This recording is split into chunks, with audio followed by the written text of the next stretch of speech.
Bienvenue pour cette 5e édition de Retour à l'essentiel. Nous sommes au 35e jour de confinement. Comment allez-vous?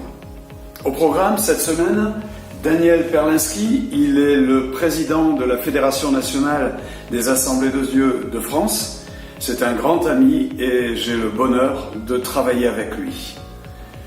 Philippe Quéret, pasteur à Montauban, un ami aussi. Il partage avec nous une expérience assez étonnante qu'il vient de vivre avec son Église. Sarah Le Chalupé, l'épouse du pasteur Franck Le Chalupé. Ensemble, ils travaillent dans la ville de Fécamp. Sarah nous partage une pensée sur la transformation. Et elle nous indique des pistes pour que vos enfants puissent vivre le mieux possible cette période de confinement grâce à la participation et l'investissement du DEF. Et comme chaque semaine, vous pourrez télécharger la feuille de prière, le bulletin de prière. Et cette semaine, nous aurons plusieurs témoignages qui parleront d'expériences vécues dans cette période de crise sanitaire. Bonne écoute et à bientôt. Bonjour à tous. Le temps de confinement perdure. Pour certains, c'est devenu difficile de tenir dans des logements trop exigus. Pour d'autres, on a fallu s'adapter à vivre quelque chose de particulier, mais qui a permis de se rapprocher des autres, du conjoint, des enfants, de renouer des contacts avec ses frères, avec ses sœurs, et de vivre sa foi autrement, sans le lieu de culte habituel, l'assemblée locale, qui ne nous est jamais paru aussi indispensable, surtout pour ceux qui sont seuls et qui vivent péniblement le confinement, n'ayant pas les moyens de communication d'aujourd'hui. Maintenant, de savoir que Dieu n'est pas dépassé, mais qu'il est aux commandes de tout nous rassure. Puis il y a ceux qui passent par la maladie, le deuil, l'épreuve de la séparation d'un être cher. Les paroles de ce vieux cantique me sont revenues à l'esprit, un cantique que vous connaissez certainement. Si la mer se déchaîne, si le vent souffle fort, si la barque t'entraîne, n'aie pas peur de la mort. La deuxième strophe dit ceci: si ton cœur est en peine, si ton corps est souffrant, crois en Jésus, il t'aime et il te donne la paix. Alors je vous donne encore les paroles de la troisième strophe. Si un jour sur ta route tu rencontres le mal, ne sois pas dans le doute, Dieu aime ses enfants. Quelle grâce! Quelle grâce d'expérimenter ces paroles.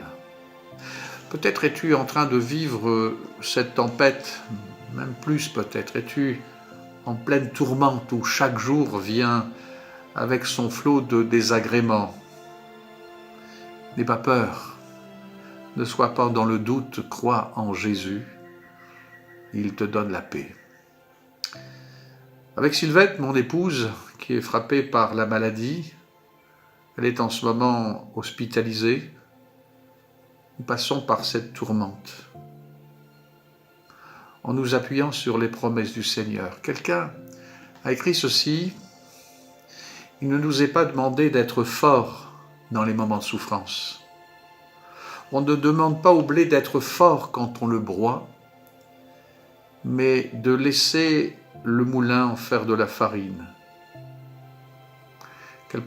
Quelle parole particulière. Alors, je vous invite et je vous demande de faire confiance au Seigneur, que le Seigneur nous aide. Il sait si bien ce qu'il nous faut, puissions-nous nous reposer sur lui. Alors je vous laisse avec ce verset dans Jérémie 29, verset 11. « Car je connais les projets que j'ai formés sur vous, dit l'Éternel, projets de paix et non de malheur, afin de vous donner un avenir et de l'espérance. Que Dieu vous aide et que Dieu vous bénisse. » Revenir à l'essentiel, le Seigneur Jésus. Il est avec nous tous les jours. Je voudrais raconter l'histoire d'une famille qui est arrivée en France d'Espagne en 1930 à partir des événements qu'il y avait là-bas, des événements politiques. Une famille, une femme qui a travaillé dans une famille richissime de la région de Montauban. Cette femme, faisait le ménage tout simplement. Et puis, en 1975, le dernier membre de cette famille richissime a disparu et un legs a été fait auprès de cette femme qui venait d'Espagne et qui faisait partie de l'Assemblée de Dieu de Montauban. Cette femme est décédée en 1988 et a tout légué à son fils. Son fils, a tout placé en banque et il a vécu avec ce qu'il avait. Des salaires vraiment minimum et sa retraite ne dépassait pas beaucoup plus que 500 €. Et puis cet homme est décédé en mars 2020 et nous avons découvert que cet homme léguait tout ce qu'il avait à l'Assemblée de Dieu de Montauban. L'Assemblée de Dieu de Montauban est rentrée dans une phase pour construire un nouveau lieu de culte. Nous n'avons plus de lieu de culte parce que nous avons vendu nos locaux. Et nous étions face maintenant à une difficulté. Comment pourvoir pour continuer les travaux? Nous avons fait des demandes de prêts bancaires en son temps, alors que nous avions un dossier bancaire béton, tout nous a été refusé. Mais nous avons débuté les travaux avec ce que nous avions, sur la base d'une parole prophétique qui a été donnée. Débutez les travaux avec ce que vous avez. Ce que vous auriez mis sur le remboursement d'un prêt, vous le mettrez sur le soutien d'un ministère. Et aujourd'hui, alors que nous sommes dans une période de confinement, alors que nous sommes face à une période où certainement il va y avoir une crise économique et où il sera très difficile d'obtenir des prêts de la part des banques, Dieu a pourvu miraculeusement. Vraiment que nous puissions réfléchir à cela. Et lorsque des paroles prophétiques sont données, que nous puissions avoir la foi et persévérer. Et avoir aussi la disposition de cœur pour pouvoir vivre ce que Dieu veut que nous vivions, quels que soient les temps, quelles que soient les circonstances. Que le Seigneur Jésus-Christ vous bénisse. Retour à l'essentiel. Voilà un titre évocateur en ces temps de confinement. Ça fait déjà plusieurs semaines que nous apprenons à recentrer nos priorités sur l'essentiel. Et en tant que chrétien, notre essentiel est de rechercher et d'apprendre à mieux connaître Dieu au travers de sa parole et dans sa présence. Et en tant que maman, épouse, femme, j'ai remarqué que la routine pouvait vite s'installer et on peut être happé et sollicité par des tas d'activités, numériques ou pas. Et nos pensées peuvent nous éloigner de ce retour à l'essentiel. Je m'attardais plus particulièrement à ces pensées de doute ou de peur. Que tu sois jeune, moins jeune, enfant ou ado, la peur peut t'envahir en vivant cette situation. La peur de ne pas y arriver à l'école, parce que son professeur, son maîtresse, c'est compliqué. La peur de ne pas retrouver ton groupe d'amis à la sortie du confinement. La peur de ne pas être au top des réseaux sociaux. Pour les plus âgés, cessation d'activité est parfois synonyme de cessation d'identité, voire d'utilité dans l'Église. Au sein du foyer peut survenir quelques tensions dans le couple, entre parents et enfants, au sein de la fratrie. On peut avoir tout simplement peur de la maladie et du deuil. Et je ne parle même pas de toutes ces pressions professionnelles et économiques. Et toutes ces pensées peuvent nous faire cogiter et nous éloigner des rendez-vous divins.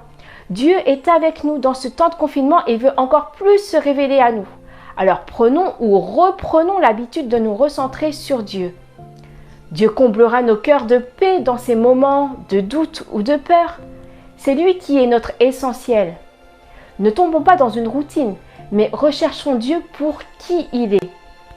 Je voudrais simplement lire dans Romains, chapitre 12, verset 2, ce verset qui nous dit « Ne vous conformez pas au siècle présent, mais soyez transformés par le renouvellement d'intelligence, afin que vous discerniez quelle est la volonté de Dieu, ce qui est bon, agréable et parfait. » Ne nous conformons pas aux pensées et aux angoisses de ce monde, mais recherchons ce que Dieu a de bon, agréable et parfait pour nos vies et pour la vie de ceux qui nous entourent.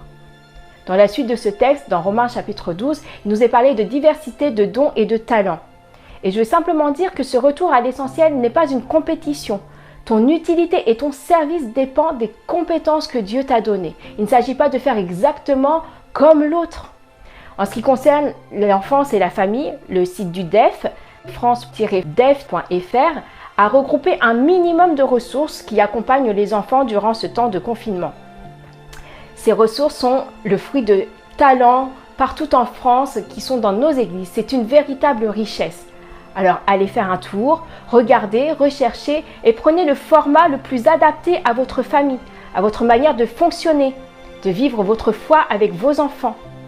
Mais reprenez cette habitude de vous recentrer sur l'essentiel, de manière individuelle, en famille, connectée, déconnectée. Recherchez Dieu pour qui il est.